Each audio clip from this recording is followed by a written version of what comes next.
She texted, "I didn't steal your business idea, just made it better," after launching.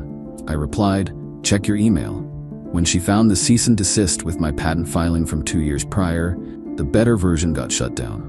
I, 35 male, used to work at a mid-sized marketing firm with Mallory, 33. We were on the same team for about 3 years, grabbed drinks after work sometimes, vented about bad clients together. I thought we were friends. Work friends, but still friends. 2 years ago I had this idea. Not revolutionary, but solid. A subscription service for small businesses that automated their social media presence using AI, but with a twist. Instead of generic posts, it would analyze their actual customer interactions and create content that matched their brand voice, like having a social media manager that learned from you. I was excited about it, told Mallory during one of our after-work beer sessions. She seemed weirdly unimpressed. "That's basically just Hootsuite with extra steps," she said. "No, it's different because, Lucas, no offense, but every marketing person has ideas. Execution is what matters." Fair enough. But I believed in this one. Started working on it nights and weekends. Built a basic prototype, tested it with a few local businesses. The results were good. Really good. Here's where I wasn't stupid. Before showing anyone the working version, I filed a provisional patent. Cost me $130 and a weekend of paperwork, but it gave me patent pending status. Also trademarked the name Echo Post for $225. Yeah, I'm that paranoid guy who actually reads legal blogs. Showed Mallory the working prototype about 6 months later. Her tune changed completely. "Holy crap, this actually works." "Yeah, that's what I was trying to tell you. You could make bank with this. Why aren't you pitching investors?" Still refining it. Want to get more test users first. She suddenly became very interested, offered to help test it, give feedback, even connect me with some potential clients. I was grateful. Gave her admin access to the beta version so she could demo it. 3 months later, she quit the firm. Said she was pursuing other opportunities. We promised to stay in touch. Did the usual, "let's grab coffee soon" dance that everyone knows means, see you never. I kept working on Echo Post. Filed the full non-provisional patent application. Yeah, that was $3,000 I definitely felt. Got more beta users. Started talking to an angel investor who seemed genuinely interested. Then, last week, I woke up to 23 texts from various people. All variations of, "Dude, did you see this?" Mallory had launched VoiceBox AI, literally my exact product with a different name and slightly different UI. Same core functionality, same unique features that made Echo Post different, even similar onboarding flow. Her announcement post on LinkedIn was getting tons of engagement. Proud to announce my new venture. VoiceBox AI helps small businesses find their authentic social media voice. After years in marketing, I realized what was missing. The audacity, the sheer breathtaking audacity. Then came her text, "Hey, saw you're still working on that social media thing. Just launched something similar. Great minds think alike, right?" I didn't respond. I screen capped everything. Then I called my lawyer. "She stole my entire product," I told him. "Can you prove it?" I gave her admin access to my beta 9 months ago, have all the emails. And the patent? Filed provisional 2 years ago, non-provisional last year, still pending but I have priority date. He actually laughed. "Send me everything. This is going to be fun." While he worked on the legal stuff, I did some digging. Mallory hadn't just stolen my idea, she pitched it to investors using my beta metrics. Found out through a friend who works at a VC firm. She literally used screenshots from my dashboard, just edited out the Echo Post branding. 2 days later, she texted again, "I didn't steal your business idea, just made it better. Competition is healthy, right?"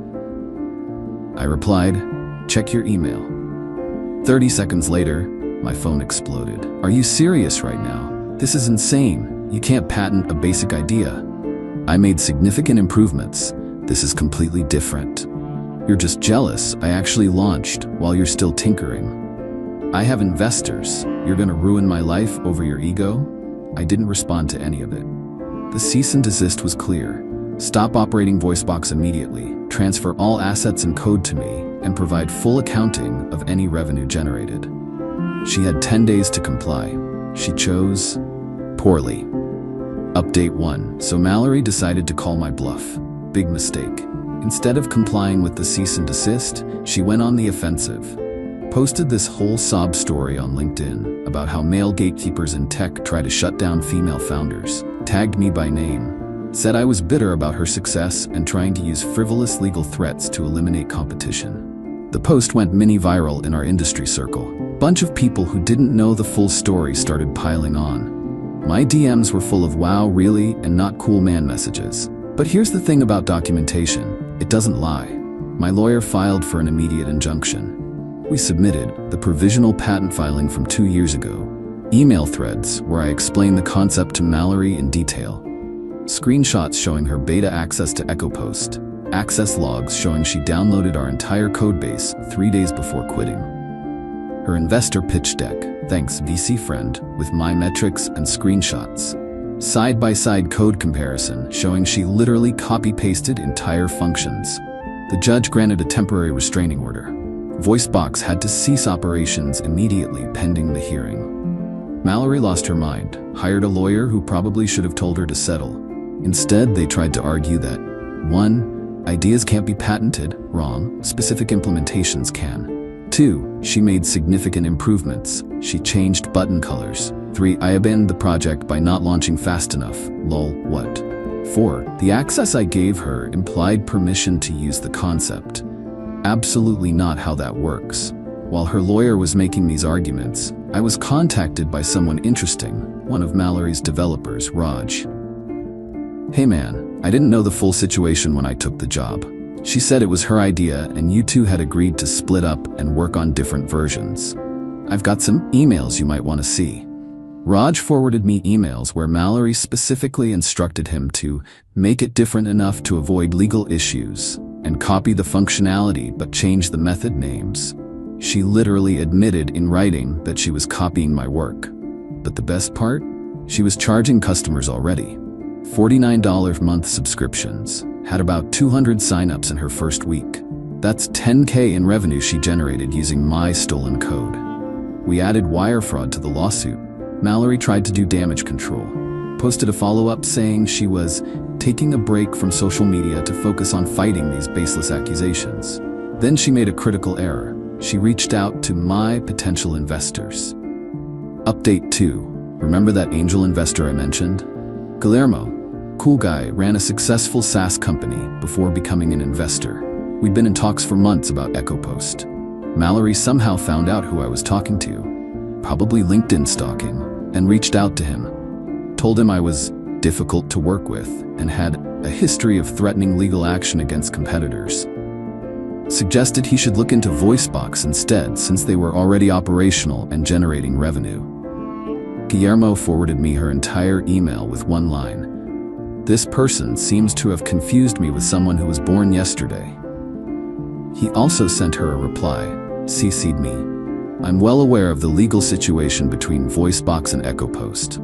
I don't invest in stolen IP. Please don't contact me again. But Mallory wasn't done. She tried reaching out to my beta users, telling them EchoPost was being discontinued and they should switch to VoiceBox. One of them, a restaurant owner named Douglas, called me confused. Hey Lucas, got a weird email saying you're shutting down, but we just expanded our plan last week? I explained the situation. Douglas was pissed. She stole your product and now she's trying to steal your customers? Give me your lawyer's info. I'll testify if you need it. 12 other beta users said the same thing. My lawyer added tortious interference to the lawsuit. The preliminary hearing was last Thursday.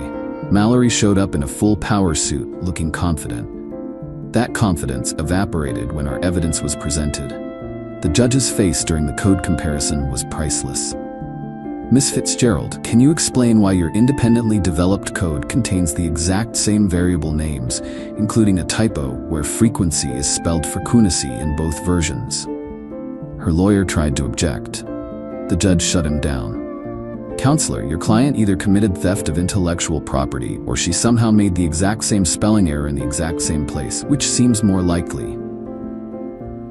Then we played our ace, Raj's emails, the ones where she explicitly said to copy functionality but change method names. Her lawyer actually put his head in his hands. The ruling was swift, permanent injunction against VoiceBox. All code and assets to be transferred to me, all revenue generated, now about $40K, to be paid to me. Additional damages to be determined at trial. Mallory started crying, not sad tears, angry tears. Stormed out shouting about how the system was rigged against women in tech.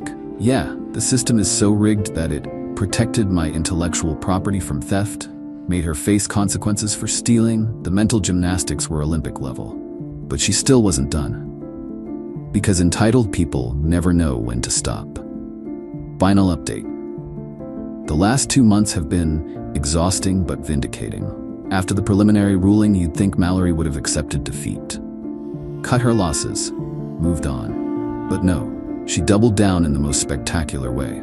First, she tried to rally the women in tech community to her cause. Created a whole website called techbrogatekeeping.com with her version of events, forums, testimonials from other victims, all anonymous naturally, and a crowdfunding campaign for her legal fees. It backfired spectacularly when someone, not me, posted the court documents in the comments. The actual evidence. The code comparison. Her emails admitting to copying. The site went down within 48 hours. Then she got desperate, hired a new lawyer who filed countersuits claiming defamation for telling people she stole my code, gender discrimination, seriously, emotional distress from being held accountable, lost wages from the business she stole failing. My lawyer literally laughed when he got the filings. She's throwing spaghetti at the wall hoping something sticks. Nothing stuck. Every claim was dismissed. The gender discrimination one was especially ridiculous. The judge noted that theft of IP doesn't become legal based on the thief's gender. But here's where it gets truly insane. During discovery for the damages phase, we found out Mallory had been planning this for months. She had registered VoiceBox as an LLC the day after I showed her the prototype, bought multiple domain variations of EchoPost, created fake user testimonials using stock photos, hired a PR firm to astroturf her launch. She'd spent almost $50 setting up her stolen business. Credit cards, personal loans, even borrowed from her parents. All for a product she didn't create and couldn't legally operate. The final judgment came down last week. $40K in revenue to be paid to me, $100 in punitive damages for willful infringement, $25K for my legal fees, public statement acknowledging the theft to be posted on her LinkedIn. She doesn't have the money, filed for bankruptcy within days. But the real karma came from the tech community. Word spread. The developer groups, startup forums, industry newsletters, everyone knows what she did. She's radioactive now. Raj told me she applied for a marketing position at his new company. They Googled her, found the court documents, and didn't even call her for an interview. Her LinkedIn post, court-ordered, was beautiful in its simplicity. I acknowledge that VoiceBox AI was created using stolen intellectual property from EchoPost.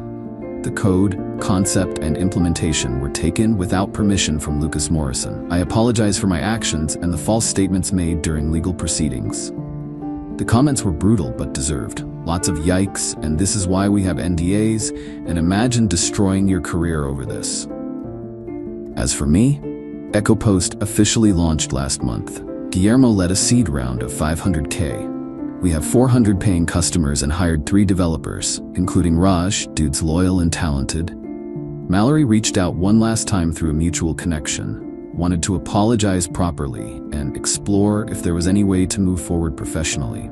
I responded, "The only thing I need from you is the money the court ordered you to pay. Nothing else to discuss."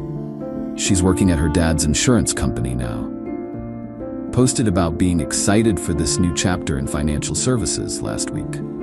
Comments were off. The funny thing is, if she'd just asked to partner with me on EchoPost, I probably would have said yes. I needed someone with her marketing skills, could have built something great together. Instead, she chose to steal, lie, and destroy her own career. But hey, she was right about one thing. She did make it better. Better for me. I own 100% of a funded startup instead of sharing it with someone who turned out to be a thief. Thanks for following this wild ride. Protect your IP, document everything, and trust your gut when someone seems weirdly dismissive of your ideas. Oh, and Mallory? If you're reading this, the $140K you owe me is accumulating interest. My lawyer says hi. Peace out. Lucas.